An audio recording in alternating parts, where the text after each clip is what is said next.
साधकों ये साधना आपको बिल्कुल निर्जन स्थान में या अपने कमरे में करें जहां कोई भी आए नहीं। ये सभी साधना में नियम लागू होते हैं साधकों, ठीक है। और आपको कोई देखा नहीं। सर्वप्रथम आप किसी भोजपत्र पर एक सुंदर स्त्री का चित्र बना लें। भोजपत्र पर एक सुंदर स्त्री का चित्र बना लें। भोजपत्र पर सुंदर स्त्री का चित्र बनाना बड़ा कठिन है साधकों। पहली बात तो भोजपत्र नहीं मिलेगा, बड़ी बड़ी मेरे पास है, मैंने मंगा लिए हैं। मेरे बेटे राहुल ने जो है लद्दाख से भेज दिया है, बहुत भोजपत्र भेजा है। तो भोजपत्र मेरे पास हैं, तो उस पर सुंदर चित्र स्त्री का चित्र बना लें। और तुम पे बने तो साधकों किसी आर्टिस्ट थे या किसी ऐसे थे जो आर्टिस्ट जो बनाते हैं चित्र, उनसे कह दो वो बना देंगे। और ये चित्र साधकों सुंदर किसी कन्या का चित्र केसर से बनना है। केसर को घोट लें और केसर को घोट के ये बना लें साधकों। और साधकों आपको ये बताऊं, सॉरी हाँ ये मैं गलत बोल दिया मैंने। ये आपको जो है साधना जो है शुरू जो करनी है ऐसे समय से शुरू करनी है साधकों कि हमें 21 दिन, ये साधना 21 दिन की है। इसमें ये सोचना है, थोड़ा सा मैं मिस्टेक हो गई थी, भूल गया था। चलो लिख के मैं लिख के बोलूँ तो साधकों मुझे याद रहता है, लेकिन मिस्टेक याद है, कोई बात नहीं, माफ़ करना। ये साधकों साधना तो मैं ऐसी जगह ऐसे समय से दिन से शुरू करनी है कि लास्ट 21 दिन की साधना 21वें दिन हमें पूर्णमासी पड़े। पूर्णमासी पड़े 21 दिन, तो ये कृष्ण पक्ष में तुम्हें शुरू करनी पड़ेगी। यह साथ हाँ तो क्यों 15 दिन वो निकल जाएंगे और 6 दिन तो ये तुम्हें कृष्ण पक्ष की मान के चलिए 9वीं या 10वीं से शुरू करनी पड़ेगी। 9वीं की या 10वीं को कृष्ण पक्ष की से।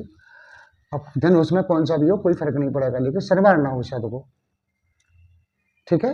और करनी कैसे साधका, ये साधकों तुम्हें साधना जो है 9000 मंत्र जपने हैं। 9000, 3000 सवेरे, 3000 दोपहर को, 3000 रात को 10 बजे के बाद। सवेरे का टाइम आप 5 बजे से रखोगे, 4 या 5 बजे के बीच में रखोगे। दोपहर का टाइम 12 बजे के बाद रखोगे और शाम का टाइम रात को 9 या 10 बजे के बाद रखोगे। त्रिसंध्या होगी साधकों, जैसे गायत्री त्रिसंध्या में जपी जाती है इसी तरह ये त्रिसंध्या में जपी जाएगी साधकों। तो ये कुल 9000 मंत्र हो जाएंगे। और जिस दिन आपका नाम है साधना शुरू करें उस बाद देख लेना कि शुभ मुहूर्त हो तो ज़्यादा बढ़िया है। और एक दो दिन पहले से और शुरू कर दो तो कोई बात नहीं है। शुभ मुहूर्त में हम 1-2 दिन पहले कर दे तो 21 नहीं 22 हो जाए, 24 हो जाए, कोई दिक्कत नहीं है, लेकिन पूर्णमासी लास्ट में होनी चाहिए, हमें ये देखना है। विशेष बात ये है साधकों इसमें, क्योंकि ये पूर्णमासी वाले दिन ही प्रत्यक्षीकरण होगा आपको साधकों। तो जब ये साधकों प्रत्यक्षीकरण होगा आपका, तो मैं आपको बता दूं ये 16 वर्ष की कन्या के रूप में आपके सामने प्रकट होगी।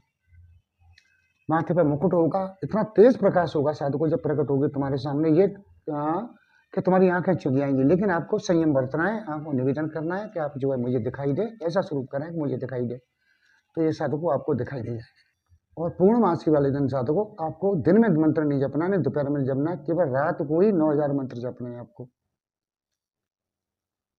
अब तुम ये चक्कर में पड़ जाओगे कि अरे 9000 मंत्र तो गुरुजी हम पे जपे नहीं जाएंगे। बेटा करने से कुछ होगा, बगैर कहे कुछ ही दुनिया में मिलेगा नहीं। कर्मंडे वासुदेवा महाफलेषु कदाचन। 9000 मंत्र जप जाएंगे, गारंटी मेरी है।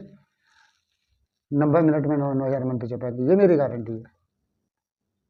और इसमें साधकों आपको गाय का घी का दीपक लगाना है। और अगर आप जो 21 दिन तक अखंड दीपक जला सकते हो गाय के घी का, तो साधकों बहुत ही उचित रहेगा। अब तुम ये मत कहना कि 2 किलो घी या 3 किलो घी लग जाएगा। बेटा कुछ पाने के लिए जीवन में बहुत कुछ खोना पड़ता है। हमें पुलिस का फजीता पड़ जाए, चचुआ लग जाए, तो चचुआ में ये मान लीजिए तुम कि 10-20 हज़ार रुपये पुलिस ले जाती है। हवाल बीमार हो जाए तो डॉक्टर 10-20 हज़ार रुपये एक दिन में छीन लेगा। चिकनगुनिया, टाइफाइड, मलेरिया चल रहा है, 30-40 हज़ार रुपये मरीज निकल रहे। तो साधकों साधना में तो वैसे कुछ पैसा खर्च होता ही है शायद, इसमें कोई बात नहीं है। और आप जो है साधकों गूगल की या गुलाब की धूप लगा सकते हो। धूप कमरा में इतनी लगानी है कि कमरा घुट ना जाए धूप में। और खिड़की खोल के रखनी है, खिड़की या जंगला थोड़े खोल के रखने हैं साधकों ये सिद्ध होने पर आपको यक्ष बना देगी सीधी सीधी।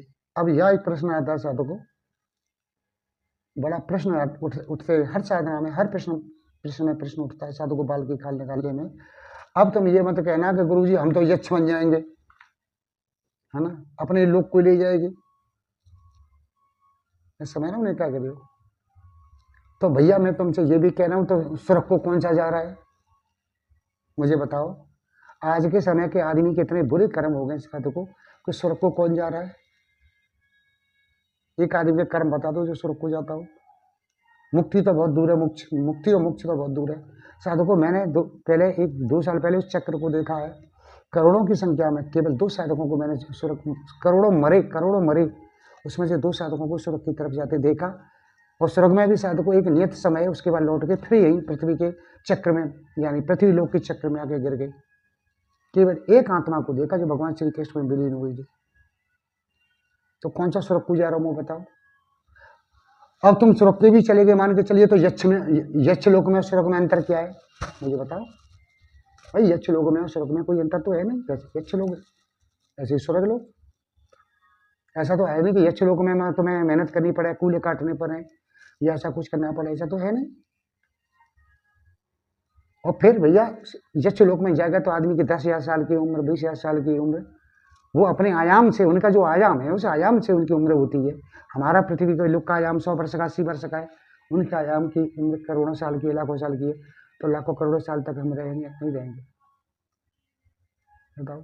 अब राजा विक्रमादित्य जो है गंधर्व बन गए, गंधर्व हैं। अब तुम ये मत कहना कि मैंने उन्हें देखा है क्या। तो मृत्यु के बाद भी गंधर्व बने, वो अपनी उस शक्तियों, क्योंकि उन्होंने बहुत सी सिद्धियां की थी। जो साधक सिद्धियां करते हैं वो जो है गंधर्व वगैरह या यक्षी बन जाते हैं। और जो साधक भगवान की, ईश्वर की भक्ति करते हैं उन्हें मुक्ति और मोक्ष मिलता है। साधक को इसमें दो राय नहीं है, फिक्स बात है ये। अब उसमें ये बात है कि गंधर्व वो जो है यक्ष न बनने में, आप पूरे दिन श्रीमद् भगवत गीता का पाठ करो, भगवान के भजन करो, बाकी तो तुम्हें ग्रह लक्ष्मी, धन लक्ष्मी ये सब दे ही रही है तुम्हें, तो फिर तुम इस लोक को नहीं जा पाओगे। और इस लोक में ही आके क्या करोगे, पृथ्वी पे आके। भाई साहब कितनी बुरी कंडीशन है, अब तुम खुद देख रहे हो, आदमी 100, 1000, 10,000 रुपए के लिए तरस रहा है। 1 लाख रुपए इकट्ठे करने के लिए उसके दांत खट्टे हो रहे हैं। ये क्यों हो रहा है? हमारे पूरी जन्म के कर्मों के अनुसार हमें मिल रहा है। तो हम यक्ष भी बन जाए, गंधर्व भी बन जाए भैया, देवता बन जाए हम, तो ये कौन सी छोटी चीज है बताओ। ये तो बहुत बड़ी चीज होगी। नहीं यहाँ के दोबारा अपने कर्म के अनुसार कुत्ता बनना है, कोई सुगर बनना है, कोई कुछ बनना है, कोई कहीं बनना है।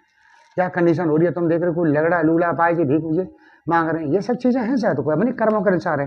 तो हम यक्ष भी बन जाए। मैं कहता हूँ चलो मैं यक्ष बन जाऊँ, बहुत अच्छी बात है सर। कम से कम यक्ष में उनके 10,000 50,000 साल तो रहूंगा माँ। यहाँ आके कोई तो ना पहनो करेगा, दोबारा भारी पढ़ाई करे, लिखाई करे, मेहनत करे, मजदूरी करे, कुत्ता की तरह डोलते रहे। यार कहाँ जिंदगी है बहन। कितना भी पैसा हो जाए उसके बाद भी चैन नहीं आदमी को, खाने के खाने का समय, पीने का समय। ये जिंदगी है भाई। आदमी की जिंदगी तो एक ही है बेटा, भगवान की भक्ति करे, पीला वस्त्र पहने, जंगल में निकल जाए, वही जिंदगी है आदमी की। बाकी तो ये कुत्तों की जिंदगी जी रहे, जितनी भी जी, चाहे अरबपति हो, चाहे धीरू अम्बानी हो, चाहे कोई अम्बानी हो, इनको नींद नहीं है। हम सच बता रहे हैं तुम्हें। तुम ईश्वर से मांगो, ईश्वर तुम्हें दे तो देते हैं, लेकिन वो चक्रभूमि में फंस जाते हो तुम। तो ये पैसा जो है संसार का चक्रव्यूह है। तो तुम यक्ष बन जाओगे तो कौन सी बुरी बात है। और तुम नहीं बनना चाहते तो भगवान की भक्ति करो, ठीक। नहीं बनना चाहते हो तो आगे बढ़ के सुंदरी की सेवा करो, सुंदरी साधना करो, 10 महाविद्याओं की करो भक्ति, मजा लो जिंदगी के। देखे कौन तुम्हें यक्ष बना देगा फिर भाई। इसका यक्षणी का आयाम ये है, उससे बड़े उसकी करोगे तो उस आयाम के ट्रांसफर हो जाएगा, ये आयाम टूट जाएगा तुम्हारा। समझ रही हो। ये अब जो है सिद्धि यक्ष लोक में तुम्हें जिंदा यक्ष लोक में ले जाएगी और लौटाएगी। यानी तुम्हें यक्ष लोक के आयाम, मैंने पहले भी बताया, सुंदरी हैं, कुछ अप्सराएं हैं जो ले जाती हैं, वो उनके आयाम को खोल देती हैं तुम्हारे लिए, उनके जो आयाम है। अब तुम वैसी आत्मा जाओगी, तुम्हारा यक्ष लोक तक जाने में कम से कम 5 से 1000 वर्ष लग जाएंगे जब तक तुम पहुंच जाओगे। लेकिन उनका अगर एक आयाम खुल गया तो 1 सेकंड में उधर से उधर चले जाते हैं। मैंने यूट्यूब पर देखा है, और वो जो है, और भी कई वीडियो देखे मैंने नासा के, कि हमारे आकाश में एक आयाम बना, उसमें से उड़न तस्त्री निकली। एक आयाम बना ऐसा गोल गोल घेरा सा बना, उनमें से एक उड़न तस्त्री निकली और जो है फिर दोबारा घूम घाम के उसी में गायब हो गई। वो 1 5 या 10 सेकंड का खेल होता है, उस तक आयाम तो वहां तक पहुंचने में उनका। और इस शरीर के द्वारा वैसे जाओगे तो लाखों साल लगती हैं। हमारे ऋषि मुनि उसी आयाम के द्वारा दूसरे लोकों में चले जाते थे, जहां स्वर्ग को जाना है, मुक्ति वैकुंठ धाम को जाना है। वो उस आयाम को बनाने की प्रक्रिया जानते थे। जैसे मंत्रों को जाप किए उस आयाम को जानते थे, वो आयाम को बनाया और सट से गए। और चूंकि विद्या वो लोप हो गई भाई, क्योंकि मुसलमानों के आक्रमण हुए और मुसलमान कुलों के आक्रमण होने से हमारी सारी विद्या लोप हो गई। कुछ ऐसे हमारे गुरु रहे कि किसी को बताया नहीं, अहंकार में अपने औलाद को भी नहीं बताया, लेके मर गए। ये भी तो हुआ है ना, मानोगे ना मानोगे इस बात को? तो विद्या लोप हो गई। अब जैसी भी जो भी विद्या है वो पे टूटी फूटी विद्या है, बता रहा मैं तुम्हें बता रहा हूँ, और उसका व्याख्यान भी करके देता हूँ। ये नहीं है कि मैंने वीडियो बना दिया भाग लिए, व्याख्यान करके देता हूँ उसका मैं। तो अगर हम यक्ष बन भी जाते हैं तो हमें कौन सा पार्ट टूट रहा है? वहां भी आनंद ही आनंद है। आदमी की जिंदगी तो सुख ही है, बोलो है ना। आदमी की जिंदगी मरने के बाद जी पता ना कि अगले जन्म में नरक में जाएंगे, या बकरा बकरिया कुत्ता कुतिया बनेंगे, बिल्ली भैंसा बनेंगे, कोई भरोसा नहीं है। कर्मों के अनुसार क्या होगा? जो कर्म गति को जानते उन्हें पता है कि मेरा जन्म कैसे होगा, लेकिन वह कर्म गति को नहीं जानते, उनको नहीं पता। ठीक है बेटा, तो ये सब चीजें हैं। और वो जो है, ये जो है यक्ष कन्या जो है किस रूप में तुम्हारे पास रहेगी? मित्र रूप में रहेगी या प्रेम का रूप में? ये तुम स्वीकार करोगे। और भैया देखो, सीधी सीधी बात है, सिद्धि का अर्थ है तुम किसी के बराबर होना। मैं अभी कहूँ कि भैया मैं डॉक्टर हूँ, मैं डॉक्टरों के पास बैठ सकता हूँ, ठीक है। एक डीएम है, डीएम के पास बैठ सकता है ना। सिपाही नहीं बैठ पाएगा डीएम के पास, मैं तो जी सर, जी सर, ये करेगा। इंस्पेक्टर भी जी सर, एसपी भी जी सर। जज के पास जज बैठ सकते हैं, डीएम नहीं बैठ पाएगा। डीएम तो जी सर, है ना। देवता के पास कौन बैठेगा? जो देवताओं की तरह शुद्ध अंतकरण को कर लेगा और सिद्ध हो जाएगा अपने को। इसी को सिद्धि कहते हैं, जो उनके समकक्ष बन जाए।